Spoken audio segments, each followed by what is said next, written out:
I feel uncomfortable around conflict. Now we're here today to find out how to argue. But conflict is useful. The question is, how do you deal with conflict most effectively?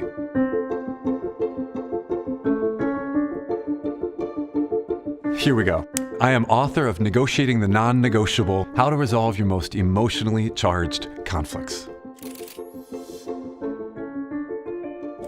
Have you found yourself in an argument that felt so frustrating, so at a core aggravating? That's the silliest opinion I've ever heard. It felt just non-negotiable. Well, congratulations, you're a human being.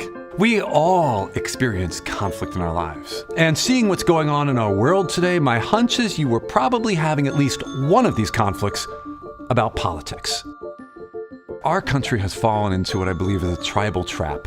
Anything that other side says, I shall not believe, I shall not give any credibility to, and I'm going to do everything I can to prove I'm right, you're wrong, and to stifle you down, to raise me up.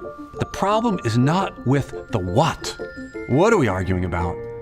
The problem was with the how. How should we argue? How can we be more effective? And what I've found is that there are three big barriers that we can actually overcome to have more effective conversations. The big things: 1, identity; 2, appreciation; and 3, affiliation. Let's start with identity. Now, first of all, this is a hot issue. Why do we get so emotional in these conflict situations? It often goes back to something deeper: identity.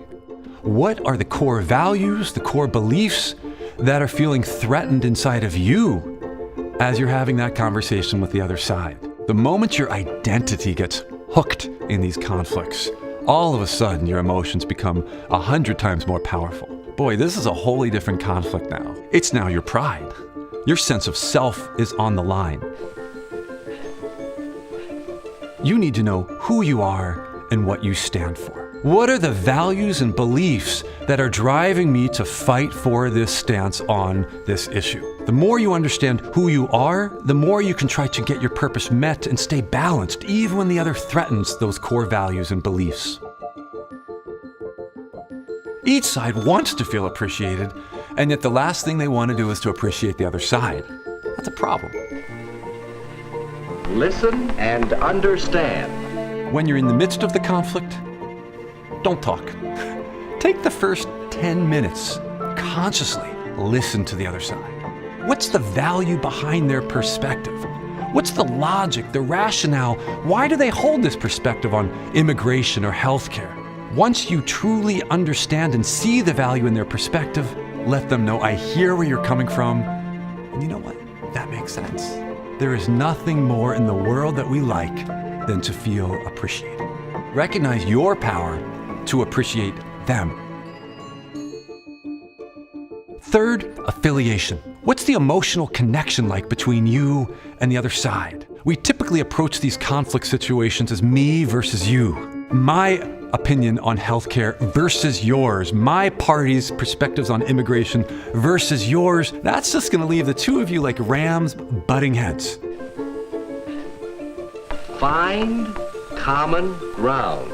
Turn that other person from an adversary into a partner. So it's no longer me versus you, but the two of us facing the same shared problem. Ask the other person, look, what's your advice on how we can get as many of our interests met at the same time? Change the nature of your conversation. Now you put these three things into practice, it can transform your relationships. Imagine what would happen if we started a revolution, but a positive revolution of greater understanding, greater appreciation, greater affiliation. How we could transform politics, how we could transform our country and ultimately our world. I believe it's possible, but it starts with each one of us. Get smarter, faster with videos from the world's biggest thinkers. To learn even more from the world's biggest thinkers, get Big Think Plus for your business.